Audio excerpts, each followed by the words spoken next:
J'ai deux amis qui portent le même nom. Et pour rendre ça encore plus compliqué, ils travaillent tous les deux en communication. C'est ce qui fait que chaque fois que je parle d'un des deux, les gens me demandent toujours si c'est l'autre. Et en plus, les deux m'ont gratifié d'un dicton inconnu. Alors ça rend vraiment pas ça simple. Dictons inconnus.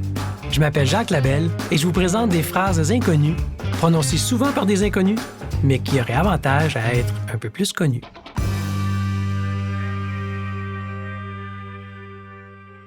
Alors, laissez-moi vous parler de François Descaries. Pas lui, l'autre. Il y a François Descaries, le gars de recherche. Là, je vous parle de François Descaries, le gars de commandite. Ce François-là, je le connais aussi depuis de nombreuses années. On se croisait dans les bars, on avait les mêmes amis, on a même brièvement été en affaires ensemble. C'est d'ailleurs autour de cette période-là qu'il m'a servi une expression somme toute évidente. Il revenait de chez un client potentiel qui venait de lui dire non. J'étais un peu découragé, je l'avoue, et François m'a dit « C'est quand on te dit non que la vente commence. »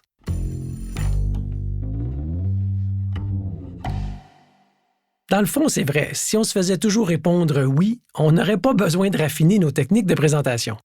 C'est parce qu'on se fait répondre « non » qu'il faut user de finesse pour apporter les bons arguments. Les bons communicateurs, ceux qui parviennent à convaincre, sont ceux qui redoublent d'ardeur après un refus.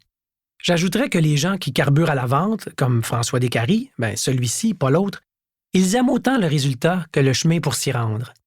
Ils aiment débattre et argumenter. La vente est pour eux un sport.